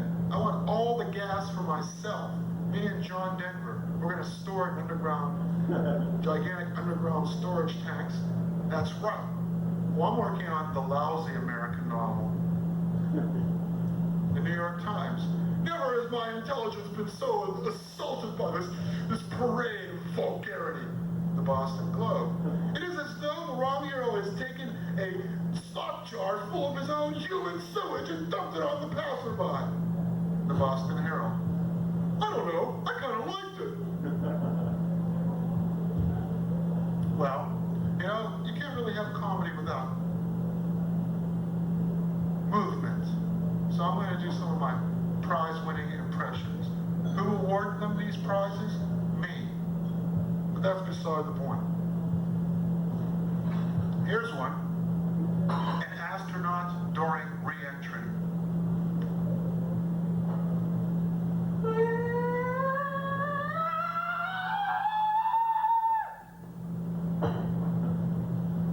Now here's another one. Rodney King's speedometer. Or maybe O.J. Simpson's speedometer. Oh, well, I'll do both. Rodney King's speedometer, O.J. Simpson's speedometer. Let's watch both. This is Rodney King. No, I'll do O.J.'s first. Now pretend I'm doing this for an hour and a half. O.J., turn yourself in. For God's sakes, we love you, man. You weigh 240 pounds, and you're a big, strong man, and we still love you. We're not embarrassed to say it on network television either, because we're a friend of yours, okay? And now, Rodney King's speedometer.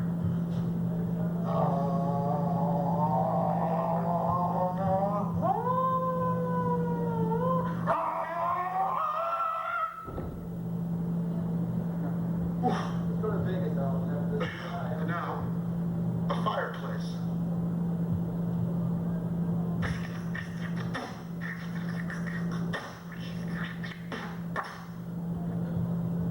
Ginger ale.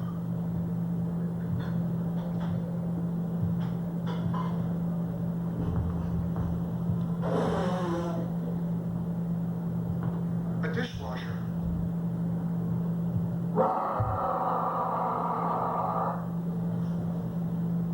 Doris Day. Ooh. A sphinx. Cheese. A gravestone. You know, Fats Domino sings about how he found his thrill on Blueberry Hill.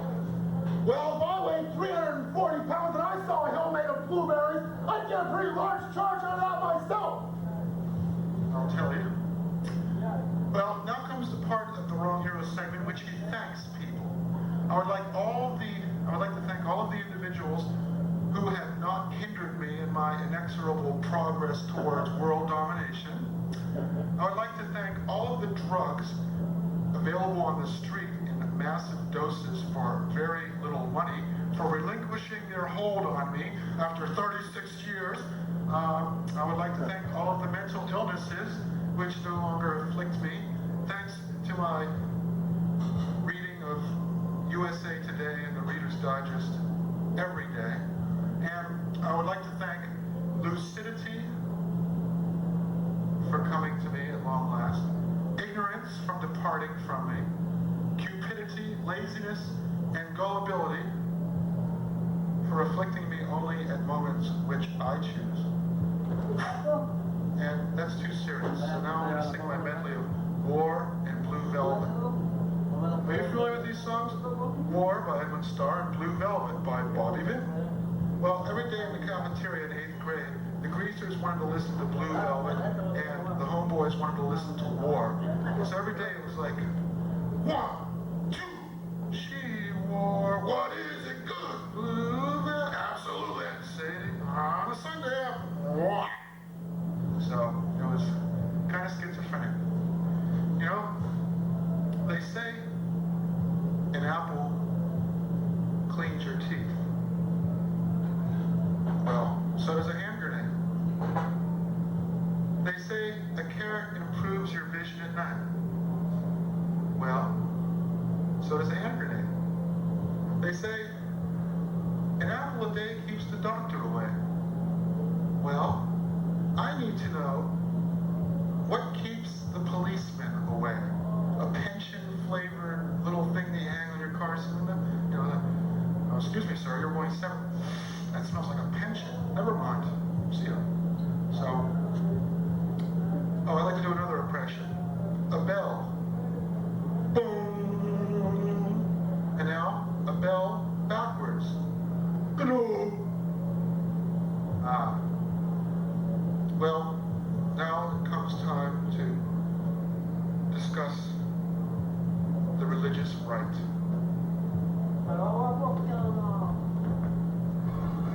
And let God sort them out.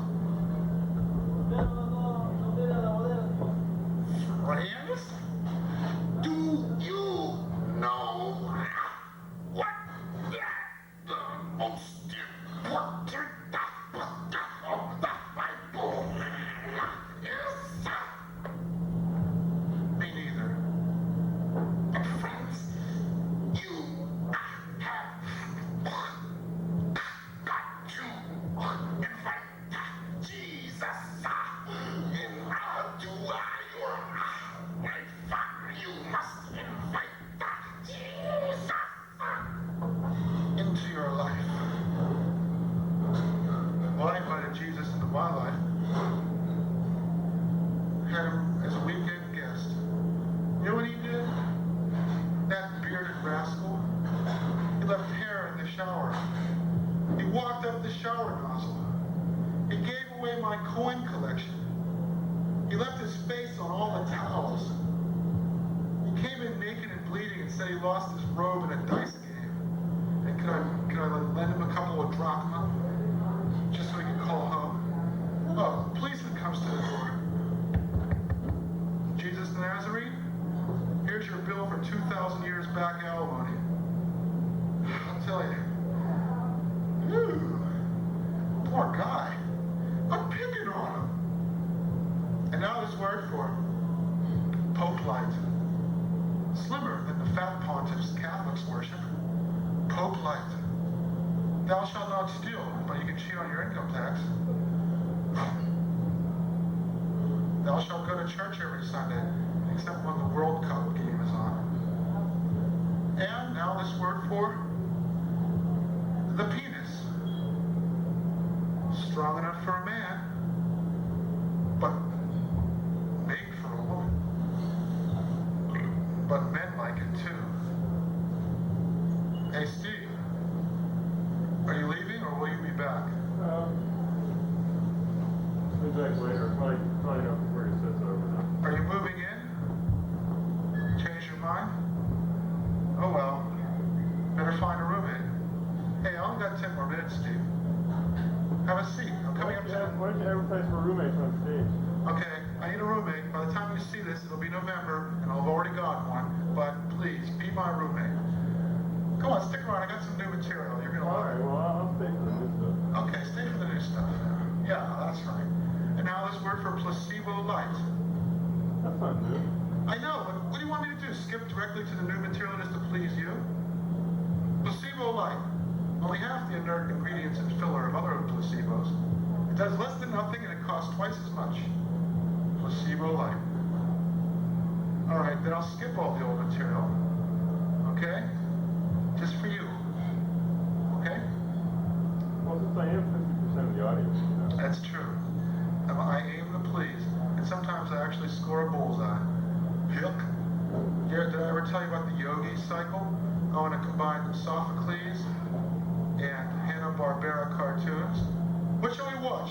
Sophocles or Hanna-Barbera? We'll watch both. The yogi cycle. Yogi Rex, Boo Boo and Colonus, and Scooby-Doo meets Electra. I'm gonna kill my father. You know, so that's the yogi cycle. You know, when Pat Sajak spins that big wheel on Wheel of Fortune and the people say, big money, big money. I wish Vanna White would roll a giant stone coin from the island of Yap out. Just that moment. That would be so great. Hey, you know what OJ is? OJ Simpson is basically just Rodney King to the 10th power. I mean, Rodney had a Hyundai and OJ had a Ford Bronco. I mean, you know, and everybody knows a Ford Bronco is 10 times better than a Hyundai, right? So it works out. What if instead of rolling a big coin out, Vanna White rolled a joint and everybody got stoned on the joint isn't big money. It would be a big number, maybe. What would Wheel of Fortune be like if everybody was high on marijuana? They aren't? I don't know. Well, I'd like to tell you about what a hero is. A hero is anyone whose heroism enables them to be heard above the clamor of chaos.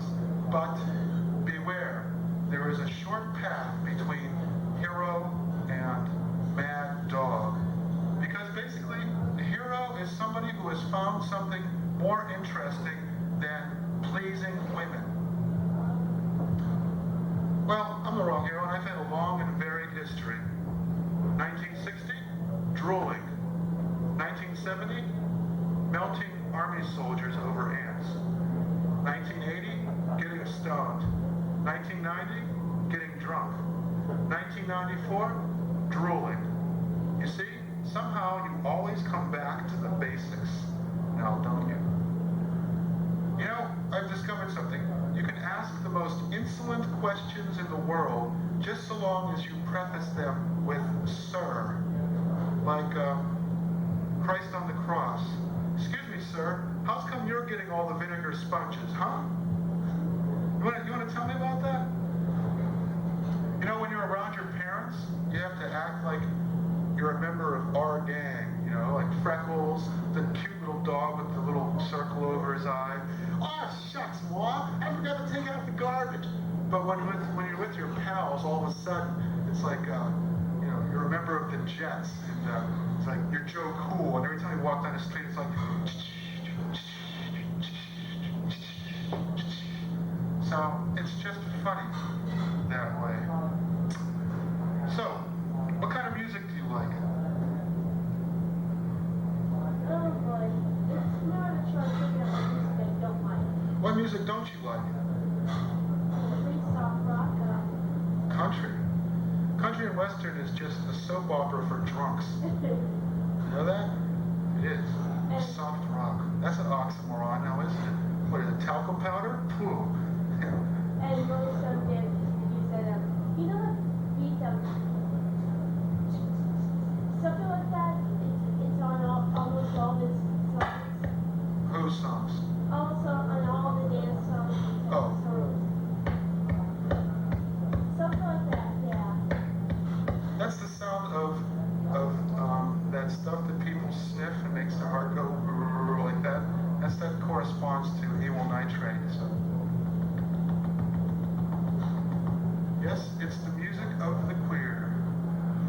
I shouldn't have said that. I'm sorry. I'm bisexual. Oh, that's fine. I meant queer in the Western Pennsylvania sense. Odd, unusual. Like my girlfriend, she used to say, "Oh, you're so queer." I am not. Oh, I didn't mean that. I meant, you know. Do you get that, Steve? Maybe. Well, okay, then I'll tell you about the mean greeting cards I've been coming up with. You can customize greeting cards on a computer in the drugstore now. So I came up with a whole passel of mean greeting cards, with which I will begin to end my set. Sorry my dog ate your hamster. Sorry I drank too much and burned your house down and tried to put it out with my own vomit. Thank you for a wonderful lost weekend. Don't pee in our pool without permission. How did you find out the combination to our safe? You are no longer welcome in what's left of our house. Dear Mom and Dad, repay the money you borrowed. Dear roommate, you left mushroom soup in the stove burners. I hate you. Dear tenant, remove that dead goat from my basement. Dear valued customer, please do not breastfeed your baby in our restaurant because we do not permit beverages from the outside. So sorry I washed my hands in your soup. So you've been placed in a witness protection program. Where do I send the card? Sorry the mafia rubbed out your parrot, but he talked too much. Sorry about the body in your trunk. Good luck in getting the stains out of the road. Why don't you cut off your ponytail? It's beginning to attract flies. Congratulations on buying the ice pick Sharon Stone used in Basic Instinct for only $4,125. I'm the wrong hero, and I have my own scent. Just like Elizabeth Taylor, but it's called Ode to Pain. I believe that drinking soda pop is vestigial behavior from when water wasn't safe to drink. I try to keep my ear to the ground, and now my brain is full of locusts. I pat myself on the back because it's the only exercise I ever get. I cry every day because it's the only time I wash my face. What kind of magazines do you like to read in your spare time? Right now, I'm trying to read The what? The Boston Beat? No, the Phoenix Classifieds. The Phoenix Classifieds. You know, the adult ones. Oh, the adult ones. I've been in my personal loss weekend right now. Oh, okay.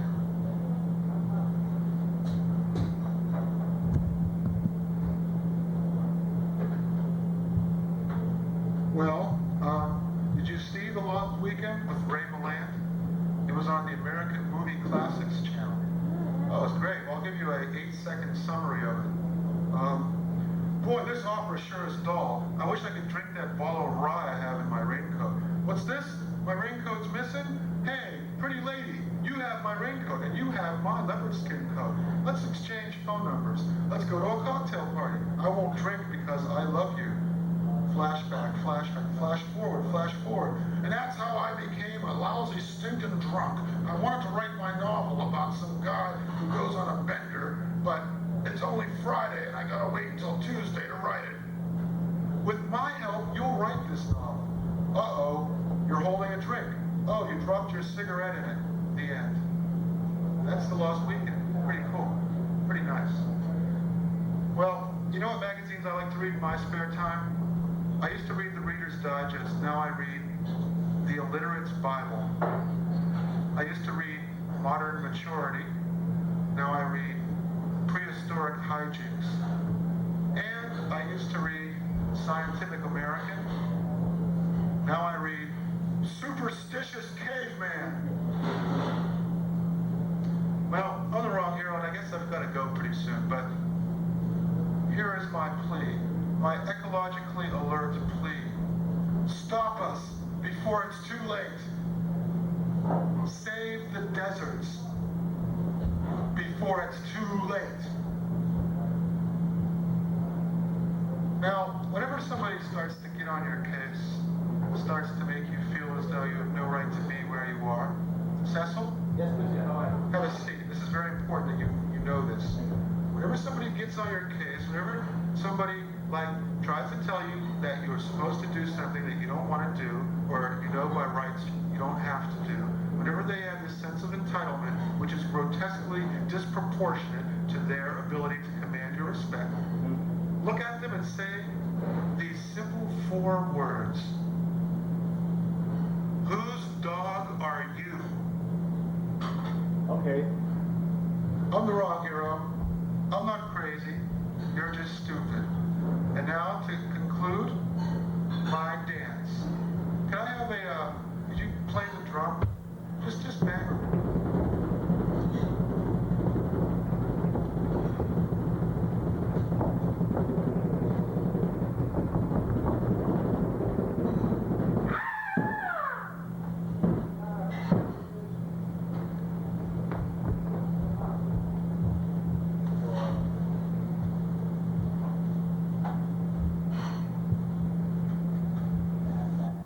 Let's see, I guess that's just about all the time we have. That was The Wrong Hero, starring in I'm Not Crazy, You're Just Stupid. Next week, please tune in when The Wrong Hero presents The Best is the Enemy of the Good. This show is produced by Francis DiMenno and recorded live at the Middle East Cafe, also sponsored by the Middle East at 472 Massachusetts Avenue in Cambridge. You are tuned to Cafe Cabaret, broadcast every Monday night at 9 p.m. on Cambridge Community Television, Channel 66. Good night.